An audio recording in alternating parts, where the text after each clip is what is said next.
Assalamualaikum warahmatullahi wabarakatuh. Selamat pagi anak-anak. Senang bertemu kalian semua di video pembelajaran pendidikan agama Islam. Untuk pertemuan hari ini, Bapak akan menerangkan bab yang kedua, yaitu menghindari pergaulan bebas dan zina. Nah, sebelum dimulai, mari kita berdoa dahulu. Semoga ilmu yang kita pelajari bermanfaat. Berdoa dimulai.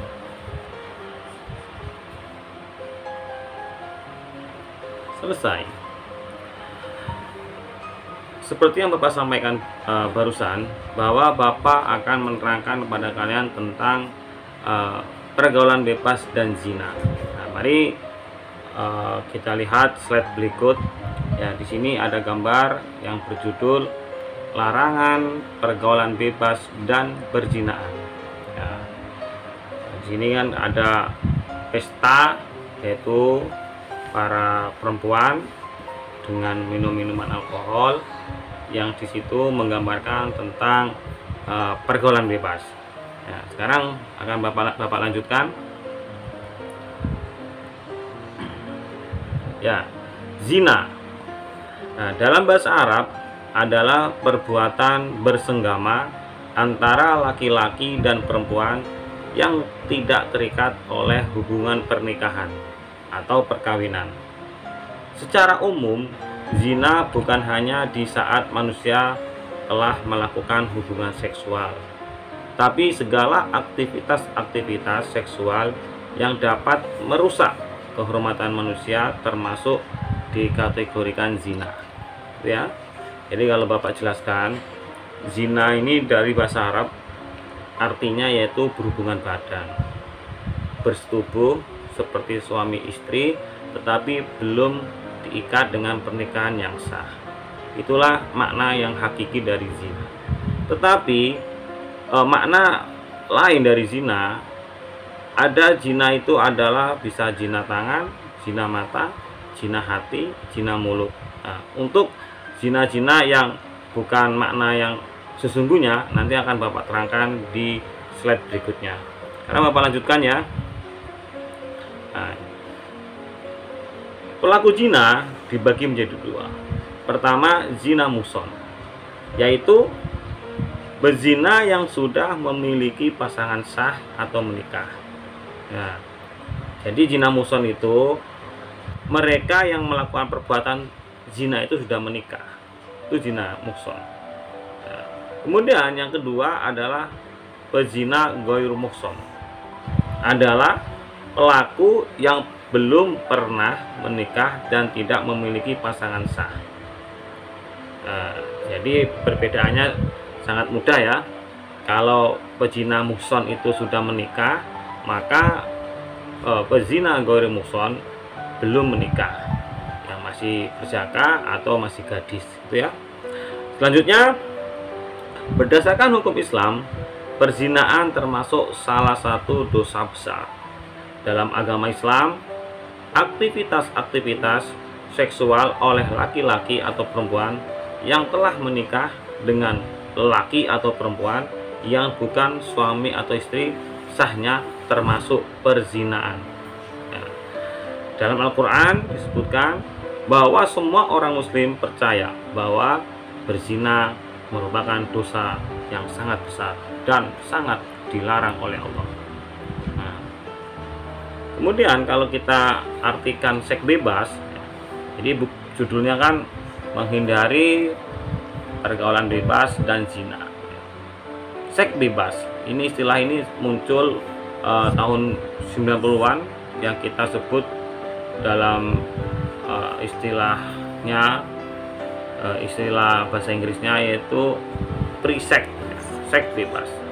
Artinya adalah hubungan seksual yang dilakukan pranikah, tanpa menikah, atau sebuah hubungan pergaulan yang sering berganti pasangan. Ya. Free sex tidak hanya dilakukan oleh sepasang kekasih yang saling jatuh cinta, lalu tidak dapat menahan emosi dan nafsu, dan akhirnya mereka melakukan hubungan intim Nah, Trisek juga berbicara masalah hubungan-hubungan lain yang dilarang.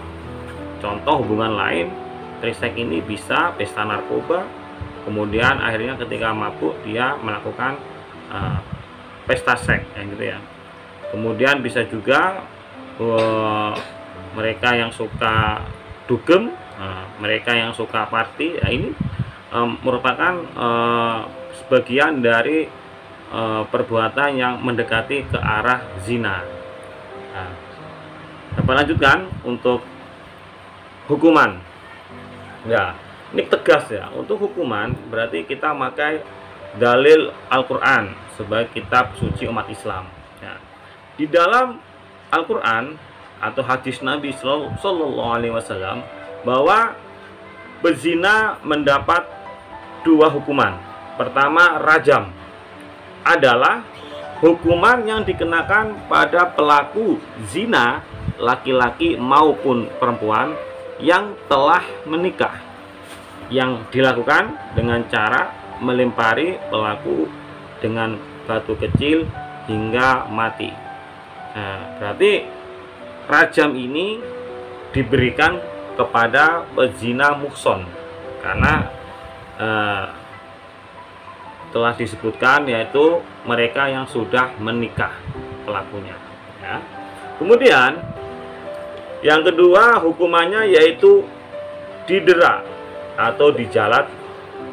Nah, dijalat bahasa Arabnya jalat ya, bisa juga dijilid ya. Untuk dera hukuman ini berdasarkan hadis Muslim ya, Imam Muslim, pelaku zina yang mendapatkan hukuman ini adalah yang belum menikah. Hukumannya yaitu didera atau dicambuk 100 kali serta diasingkan selama setahun. Pelaksanaan hukuman zina ini dilakukan di depan umum agar pelaku jera dan masyarakat yang melihatnya itu tidak berani untuk melakukan perbuatan zina. Itu ya. Jadi hukuman para bezina ini bukan ditempatkan pada tempat yang tersembunyi, tetapi di tempat umum, bisa lapangan, bisa halaman yang di situ bisa mengundang orang. Ya.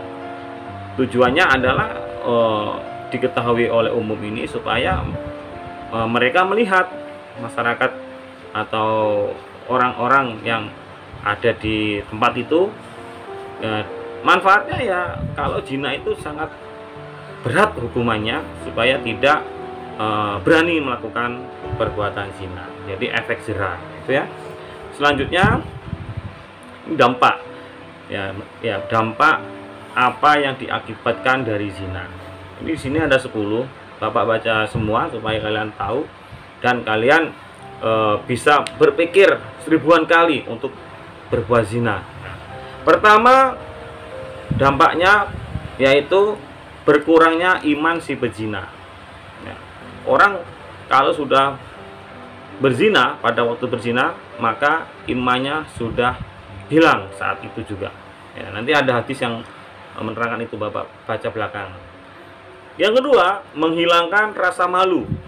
Padahal rasa malu merupakan suatu hal yang amat ditekankan khususnya bagi wanita. Jadi orang kalau sudah berbuat zina itu rasa malu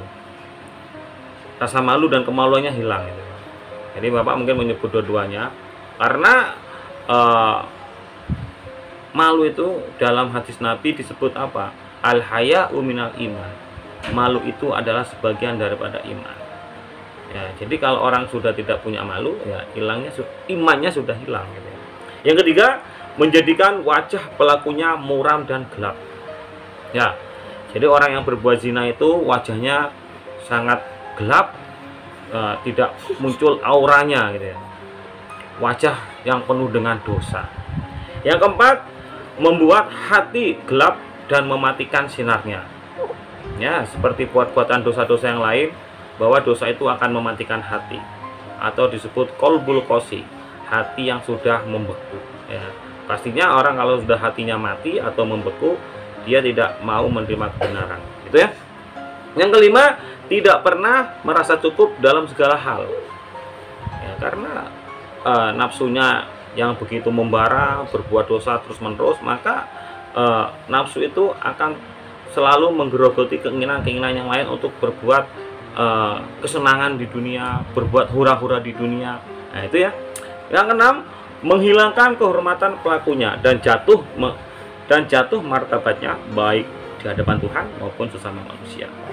Orang berbuat zina, dia tidak punya kehormatan, tidak punya wibawa, ya itu sudah Allah berikan keburukan itu pada pezina. Selanjutnya yaitu yang ketujuh, zina mengeluarkan bau busuk yang mampu dicium oleh orang yang punya kolbun salim. Ini di sini bau busuk ini bisa dari badannya walaupun dia hidup, tapi bisa jadi yang mengeluarkan aroma tidak sedap. Ya, ini yang bisa mencium adalah hati orang yang soleh, hati orang yang bersih. Itu sudah tanda-tanda azab yang Allah berikan pada pezina. Belum azab akhirat ya, ini azab di dunia. Ya, berikutnya yang 8, terputusnya hubungan silaturahim. Kita tahu kadang pezina itu yang sudah menikah itu kan disebabkan oleh hubungan yang dekat, mungkin teman kerja, kemudian dia itu tiba-tiba berbuat zina yaitu atau selingkuh, maka persahabatan di situ, pertemanan di situ gara-gara perbuatan zina ini akan menjadi hancur. Nah, karena di situ sudah ada pengkhianatan, di situ sudah ada saling menyakiti. Nah, jadi akan timbul silaturahmi yang rusak. Ya, yang ke-9, menghilangkan harga diri pelakunya. Jadi orang sudah berzina itu dia tidak punya harga diri karena selalu menuruti hawa nafsu, orang lain tidak akan menghormati dan orang lain akan menganggap dia itu adalah masuk sampah masyarakat ya. Apalagi kalau yang berzina ini kena penyakit AIDS, dia pasti akan diasingkan, dikucilkan, tidak ada yang mau berteman dengan para pezina. Yang terakhir dampaknya yaitu aib yang dicorengkan kepada pelaku membekas dan mendalam di dalam hati. Nah, aibnya, malunya itu tidak akan cepat hilang sebelum dia betul-betul bertaubatan nasuha. Itu ya, dampak zina sangat mengerikan. Jadi kalian harus pahami dampak-dampak ini supaya kalian tidak melakukan perzinaan. Berikutnya, ini cara menghindari pergaulan bebas dan perbuatan zina. Jadi kalau tadi itu dampaknya, kemudian kalian supaya tidak terjatuh kepada zina, apa yang harus kalian lakukan? 1. Jaga pandangan mata dari perkara yang diharamkan Allah. Mata bisa berzina, hati bisa berzina. Zinanya mata apa? Memandang perkara yang haram. Bapak sebutkan untuk zina mata ini sangat banyak contohnya. Kalau kalian Bapak, sekarang film-film dewasa itu bersebaran di internet. Kalau kamu menonton, ya masuk zina mata. Kalau kamu melihat aurat perempuan dimanapun ya, bisa di internet atau di tempat umum, ya kalian sengaja, itu termasuk zina mata. Hanya mata itu adalah memandang aurat lawan jenis yang itu belum halal buat kalian. Itu kalau kalian sengaja memandangnya, maka itu termasuk zina mata.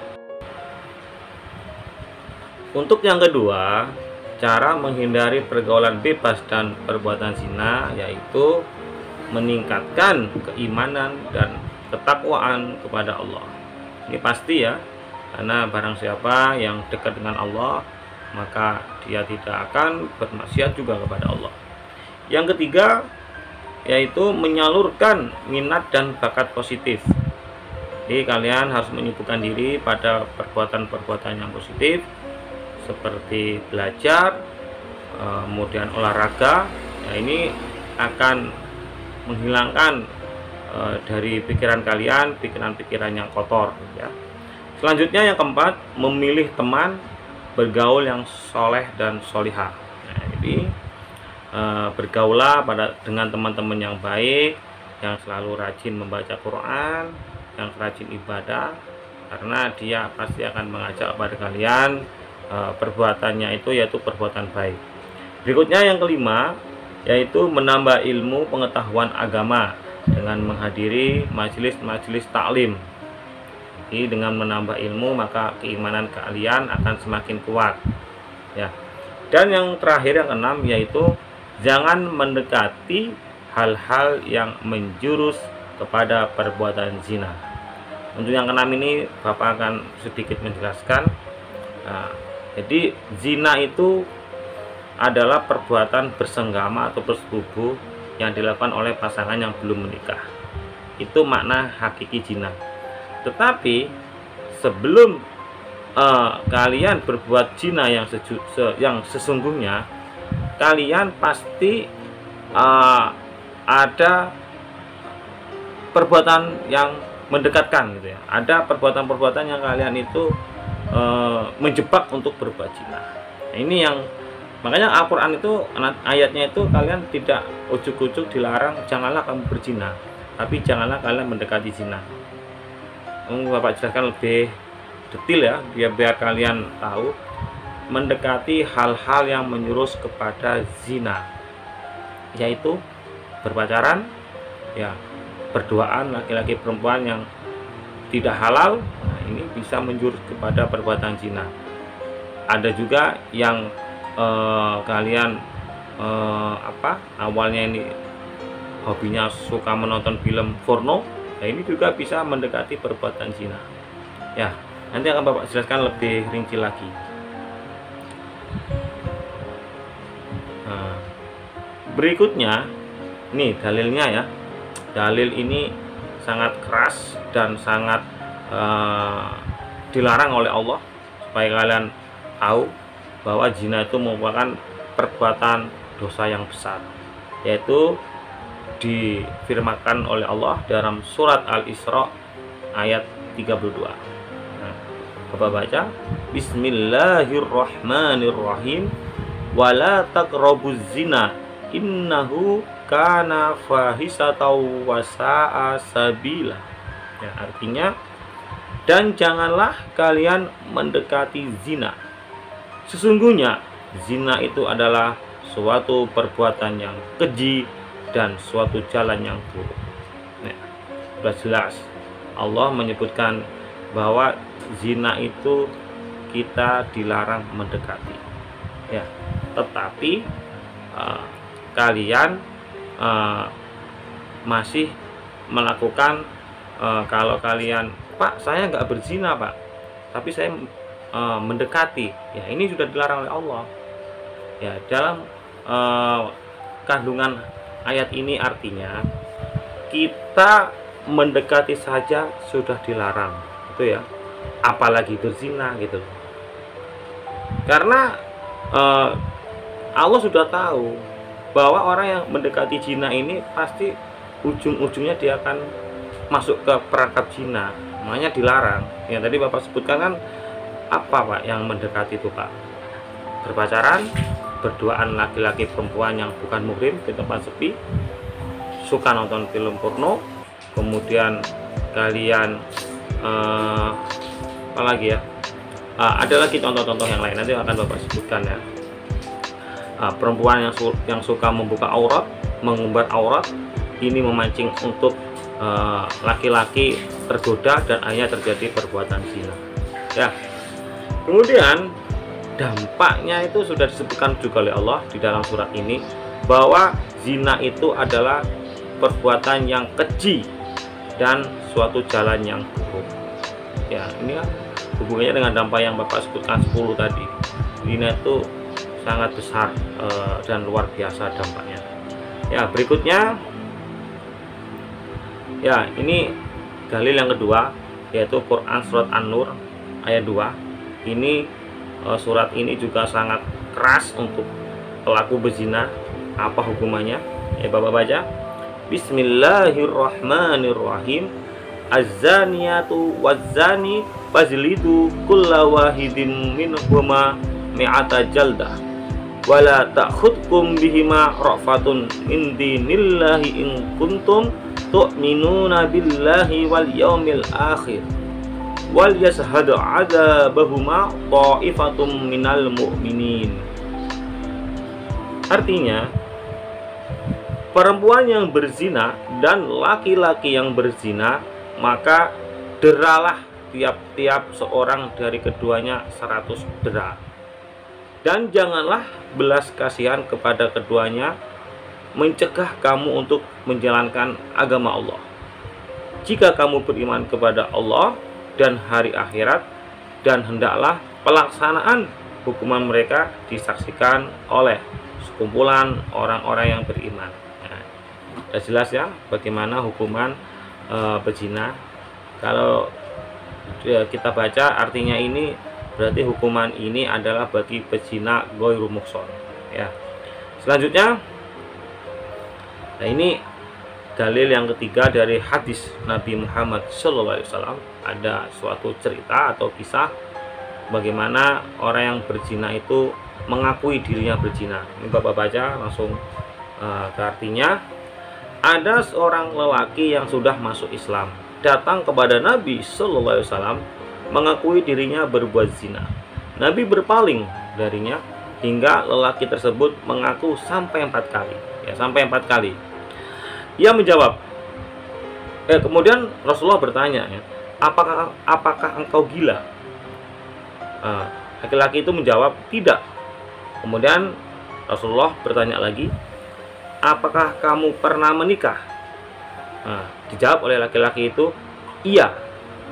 Kemudian Rasulullah memerintahkan agar lelaki tersebut dirajam di lapangan.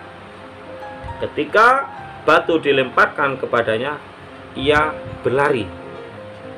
Kemudian dikejar dan terus dirajam hingga mati. Kemudian Nabi Shallallahu Alaihi Wasallam mengatakan hal yang baik tentangnya, kemudian mensolatinya. Hadis riwayat Bukhari. Ini hukuman untuk pezina muhson. Jadi pezina muhson dari hadis Nabi dalilnya bahwa ada orang mengaku berzina, Nabi tidak langsung percaya. Ya, ada pertanyaan dari Nabi, apakah kau gila? Tidak. Ya, jadi dia orang waras. Ditanya lagi oleh Nabi, apakah engkau sudah menikah? Iya. Maka Nabi sudah menghukum. Maksudnya Nabi sudah menentukan hukuman buat laki-laki pezina tadi.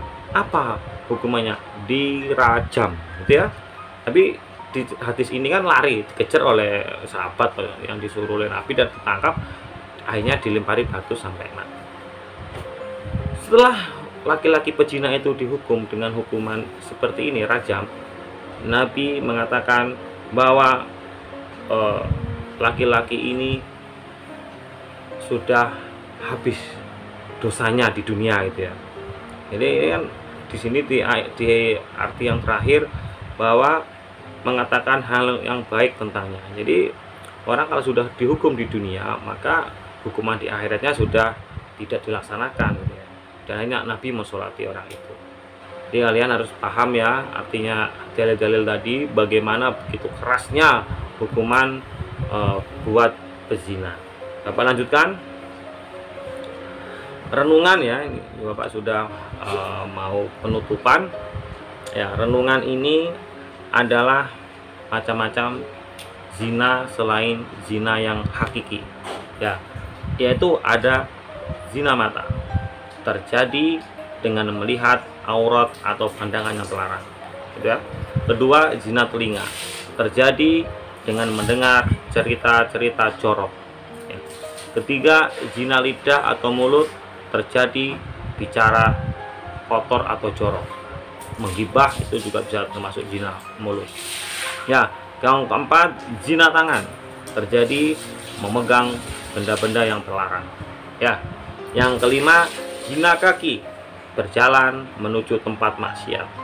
Yang terakhir, zina hati, terjadi dengan berhasrat bahwa ada keinginan hati, ada hasrat hati yang di situ terlarang. Itu ya, itu macam-macam zina yang kalau Bapak katakan bukan yang hakiki atau non hakiki. Apakah zina-zina ini diberlakukan hukuman seperti zina muhson atau zina ghairu muhson? Tidak. Ya, jadi zina yang seperti ini, mata, telinga, lidah, tangan, kaki, hati, hanya dengan bertobat. Jadi kalian kalau melakukan zina-zina ini ya bertobat gitu ya. Kalau nanti tobat ya kalian akan diampuni oleh Allah. Ya, berikutnya ini yang terakhir. Jadi ini terakhir, kita renungkan lagi, Bapak baca supaya kalian lebih tahu arti dan dampak dari suatu zina itu kayak apa gitu. Perhatikan janin yang terdapat di dalam rahim seorang wanita. Makhluk Allah yang tidak berdosa harus digugurkan karena orang tuanya tidak mampu menanggung malu atas perbuatan yang telah dilakukannya. Ibunya hamil di luar nikah. Bapaknya tidak mau bertanggung jawab atas kehamilan ibunya. Makhluk mungil itu yang menjadi korban, ia diaborsi atau digugurkan, kemudian dikuburkan. Bahkan ada pula yang dibuang ke sungai, ke tempat sampah dengan dibungkus plastik. Tidakkah manusia berpikir akan dosa yang dilakukannya? Zina dan membunuh termasuk perbuatan dosa yang besar. Adakah penyesalan dalam diri manusia tersebut setelah melakukan dosa itu? Jika tidak, berarti hatinya telah mati. Tidak ada lagi rasa takut, empati, dan malu. Sedangkan semua itu merupakan bagian dari keimanan. Ya, itu yang kamu renungkan, Bapak juga merenungkan. Ya, jadi manusia itu diciptakan oleh Allah dari tanah. Ya, itu merupakan penciptaan yang suci. Kita dilahirkan dari orang tua kita, bapak ibu kita, yang itu sperma itu adalah termasuk air yang suci. Maka kesucian itu jangan kalian kotori dengan perbuatan zina. Ya, yang Bapak sampaikan untuk tugasnya. Ya, di sini kalian Bapak suruh untuk membuat polis, jadi foto seperti yang gambar ini ya, yang Bapak tanyakan di video. Kamu membuat contoh perbuatan menghindari zina dan contoh perbuatan mendekati zina. Kamu ambil di internet contoh-contoh itu, tapi tidak boleh sama dengan punyanya Bapak. Setelah ada foto 3 perbuatan menghindari zina dan 3 perbuatan mendekati zina, kamu collage ya, jadi kamu gabung. Setelah itu kirim di Classroom dengan cara mengunggah atau mengupload. Itu tugasnya ya. Itu aja yang Bapak sampaikan, karena Bapak sudah panjang sekali yang menjelaskan zina.